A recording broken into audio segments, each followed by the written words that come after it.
Well, I am so excited today. We are joined by Erin Martin, who I am just so personally excited about. I'll take you on a little aside that I had chronic health issues, which nutritional healing was the answer for me. That journey led me to regenerative agriculture. So for me and a lot of other people, we are super excited about the implications on health that regenerative agriculture health has. So for me and my health and my journey, I'm so excited. So I will let Erin introduce her amazing program, what she's created, and just tell us in your words what you've started.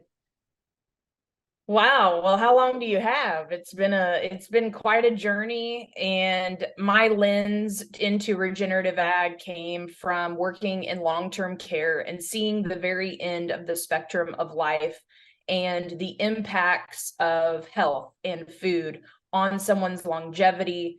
And I really saw how we were aging different in the United States than some other places, and where people were aging better in other countries. And I saw clients on 15 to 32 prescription drugs. And it was through not only changing my own diet, but also helping other clients change their lifestyles, that I saw people take themselves off of prescription drugs by changing their diet, going to a chiropractor, and coming off of a walker in 6 weeks. And I just thought we could be doing a lot better for people and empowering them and helping them see the gamut of choices that are available to them, and empowering people to take responsibility for their health, but at the same time know what's out there and have all the resources. And I thought that it was really important, and it was really a human rights issue for people to not just be given surgery or a pill as the two options, but that there's this whole other world of health and how we were really created and how the earth was created and how that's all connected. It was actually during the pandemic that a lot of the cracks of society were exposed.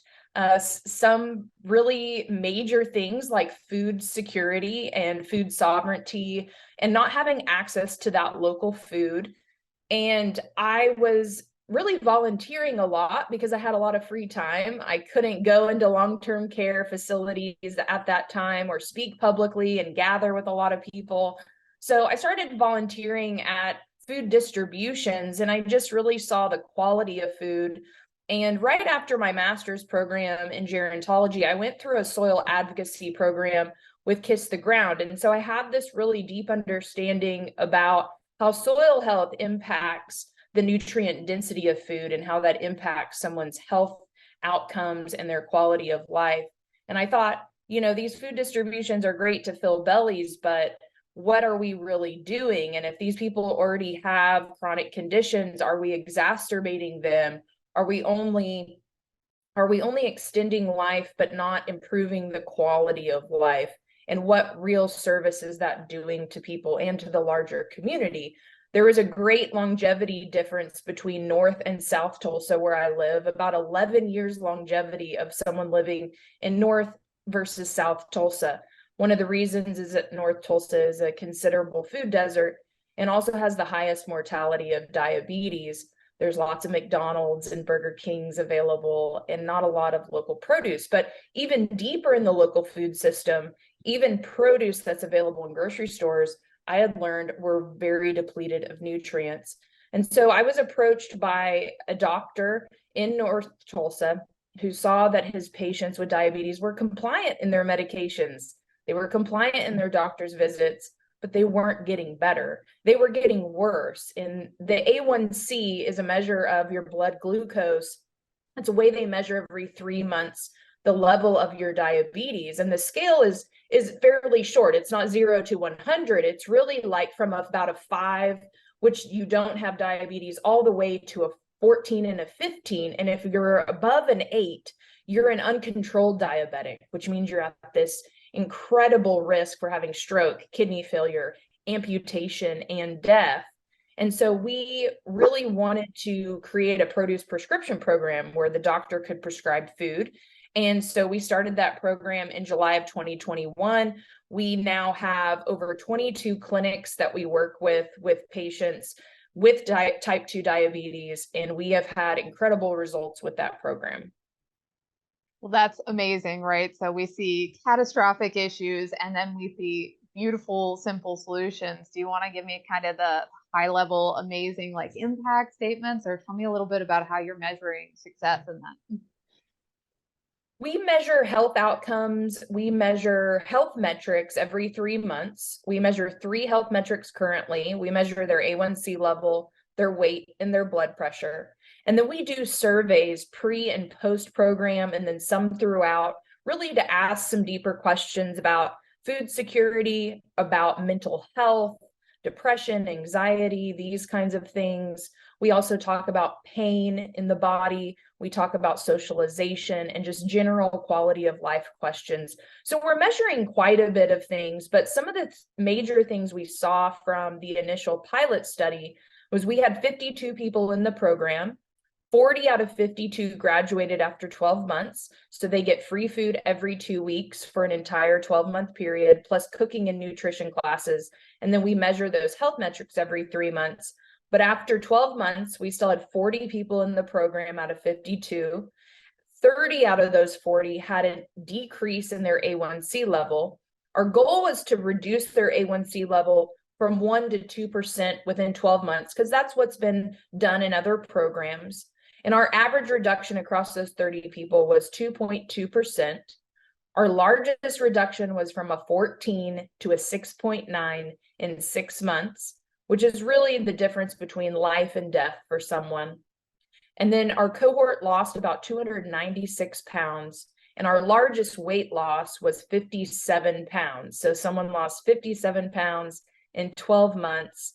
And we have since doubled in size and are now serving 103 new people from additional clinics and from our initiating clinic as well. And we still see a majority of patients from them.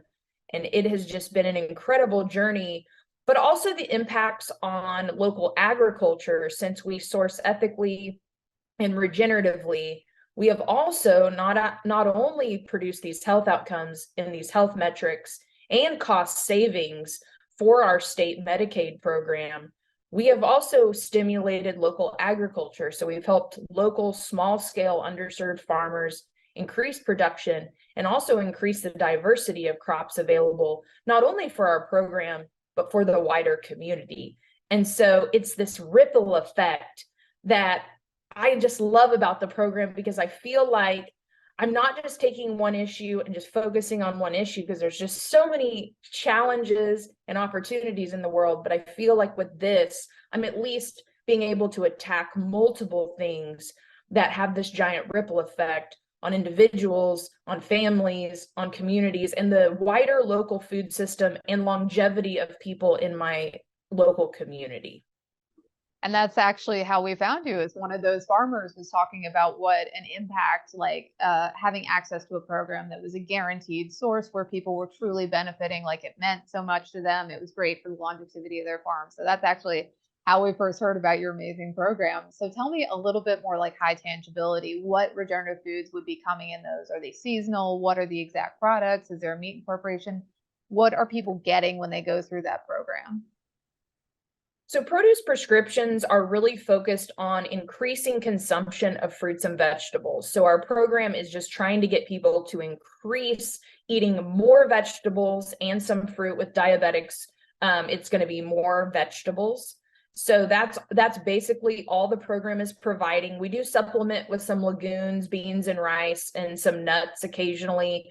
Dry goods have been helpful, especially during the winter season. But I'll tell you what, when I said I wanted to source all local for this program, people said, yeah, right, good luck. I was about to say, in a few desert, let me source like a top-notch regenerative product, no problem, right? Like, yeah, good luck with that. Good luck with that. That's very idealistic of you. And I said, I like a challenge, and I really was able to find incredible people who really quit corporate jobs to become a regenerative farmer, and kind of all over, some closer to Tulsa, some just in Oklahoma, some just over the borders of Arkansas or Missouri, but still very, very close, who really get it.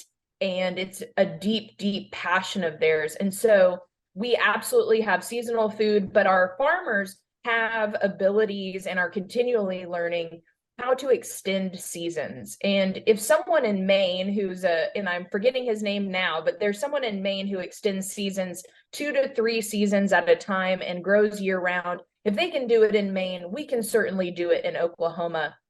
We see a variety of vegetables and have increased that variety. We always have lots of different types of greens, collard greens, chard, lettuce mixes, and things like that. We also offer microgreens, which is something we can offer year round that are very nutrient dense in their nature. We have cucumbers, squash, eggplant, okra, black-eyed peas are coming soon. We haven't had that before. And we're also looking at low glycemic level potatoes, purple potatoes.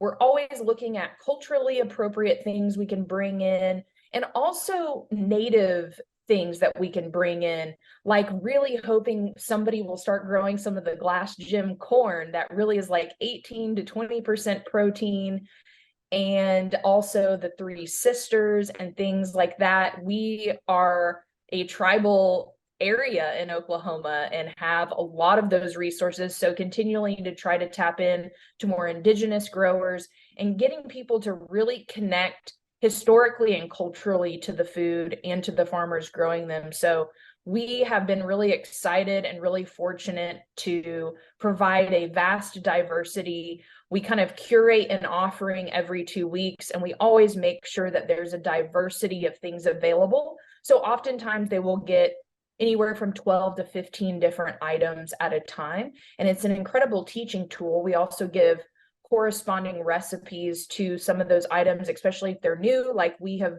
given out mushrooms and teaching people how to use those and the amazing things that mushrooms do for us, but also for the soil, and helping people reconnect to the amazing connection of fungi. And so all different things we offer, and by giving them things that they can relate to or remember their grandparents providing them, but also introducing them to some new things as well. I love that. So tell me a little bit about what people say who have been in this with you, right? So we all think, oh, we'll eat more greens, we're going to be healthier. This is obviously a step beyond. Kind of what's the firsthand experience of the people who have gone through this? What are they saying about their experience? The first reaction to us introducing the idea that they can actually reverse their diabetes through food is like it's the first time they've ever been told that, which is really shocking, as they've been working with doctors or have had diabetes for many, many years when people are coming into this program. And that's the first time they start connecting the dots to that. Through our education, they start to connect the dots that food actually impacts their mental health. I think about 60 to 70% probably say at the beginning in their pre-survey that they have experienced or been diagnosed with anxiety or depression. But through the program, I've seen that probably nearly 100% of people are experiencing either chronic depression and anxiety or seasonal depression, and helping them understand how that's a real cyclical cycle with their diabetes. And people are really amazed once they get their first set of numbers and they actually see, even on a day-to-day basis, because they're measuring their blood sugar levels, they start to see the numbers. And even if they didn't believe us before, once they start seeing those numbers, they're like, wow, these people weren't joking, and this is really working, and I can see that this affects me. And I think people are very data driven, and that's a hard fact for them. They can't really debate that. And so they start seeing that. And I even have had a participant share with me that before they started the program, they were very suicidal. And now, after being in the program, and this is someone who was eligible to even re-enroll, so he's been in the program for quite a while, and saying that this program was a big reason why he was pulled out of not feeling suicidal anymore. And just things like that, and people being able to lose weight, feel less pain, start new relationships, and just be happier in general, and really feel loved and empowered by the team. Everyone who's come through the program that I've been able to talk to and seen on surveys as well, as they also feel like it's not a handout. They feel like they're empowered. It's not a typical food program where they just don't have enough food and they need something. We're really teaching people how to fish and how to make better choices even beyond the program.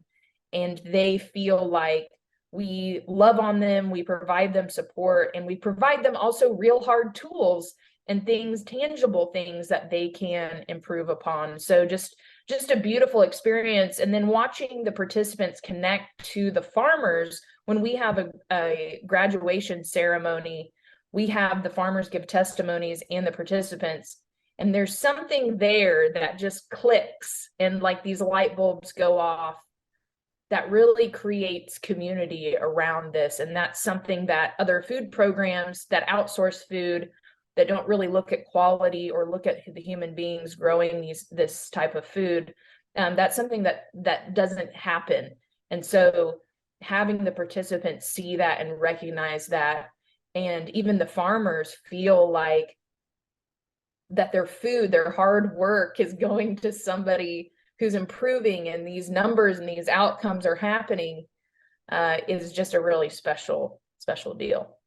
I can't imagine how rewarding that is, because as a farmer, like, let's go produce this food that's very hard to grow because it's specific, and man, vegetables are just so hard to grow. I don't know if it's me, but I just always feel like that's market gardening is like the gold standard of so hard. And then we also do no-till and compost, and so farmers have such a high thing to do, and then to be compensated well is amazing. But then, like, how is our food valued? Like, or is somebody resentful? Oh, I had to pay more for organic regenerative. Like, why am I paying so much? But to reverse it and flip it on its head and give people true proof that this is like actually doing what it's supposed to, and valuing those farmers. Like, I can't imagine what that connection is to a farmer, that connection to an individual. That must be really special. I'm lucky because I feel like there's so many people that this takes to be successful. And I'm just lucky that I have something I can go to people and say, this is where you should put your money. And then it's used, it's used in a really beautiful, efficient way where it stays in the community. And everybody else works so hard, and I just get to support something that is really beautiful. And I have a lot of energy. And so I get to pour it into something that also benefits me and makes me feel happy to go to work to do every day. And I get access to that healthy food. And so it's incredibly mutually beneficial. And I always am just making sure the farmers feel supported and that they have the resources they need, because without them, this program doesn't exist. And also without the doctors really prescribing this program, it also doesn't exist. My staff are incredibly empathetic and loving, and are really just a wonderful team. And then our participants they become very committed to doing this, and they're the ones who really, at the end of the day, make the choices to improve their lives. And they choose to eat the food and prepare that food and to listen and be open to new information. And I always tell them that they're really making generational changes, that they're impacting and being an example to their families, to their kids, their grandkids, and that they have really done this, and really giving all the credit to them is really important. So I'm lucky to be able to kind of orchestrate and support a program that takes so many people to make happen. Well, it's a community, right? And a community is what makes the world go round. So I think, everybody's a hero. Like, it's the story where no one is the succubus at the end of it. I'm not sure what a better word for it, but like, everybody gets to play such an integral part that they are all combined. Right. I think that's so Right. important. And I think what also just gets me super excited about your program is that you're doing something so simple and so small. You're not even like looking at varieties of types of diets. We're just doing a very simple vegetable shift. So talk about like where this is headed, like where you want to go next, like, because this is big. We can fix health with food. Like, I think we've all been saying that for the entirety of humans being alive, but you're really creating a tangibility. Like, what's next? I want to expand it to additional diet related to diseases, like hypertension, And there's been people that have approached us about childhood obesity, of recovering drug addicts, that they felt like they would recover better if they had more medicinal food. People with cancer have certainly approached us as well, and people who have really healed themselves through food. And so expanding that to additional people is going to be fantastic. And really, these programs need to be supported more sustainably or regeneratively through, really the insurance is really reaping a lot of the benefits because they have a lot of the cost savings.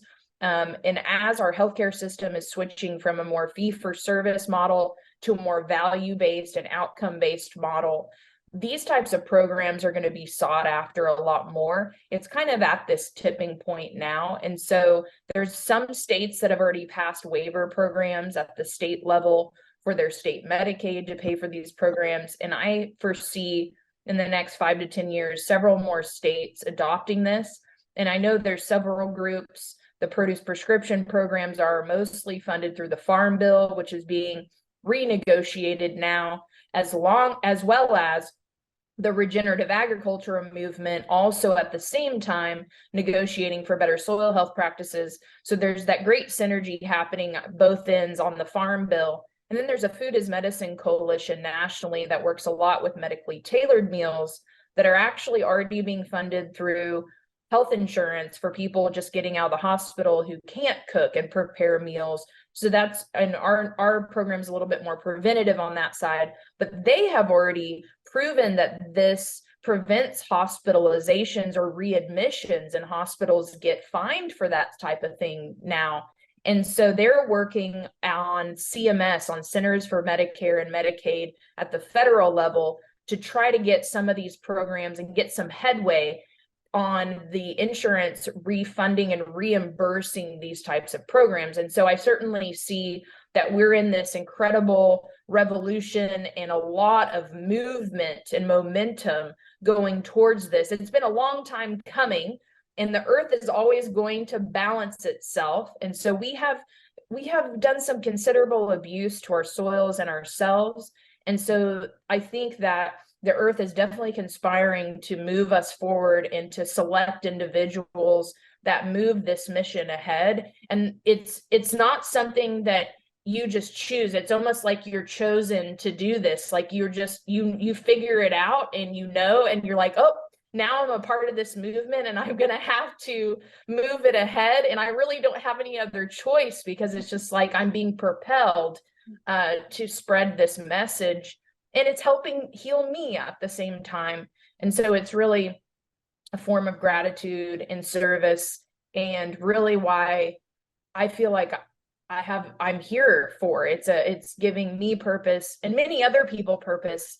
And I think that's just a beautiful thing. So I just see this continuing to spread.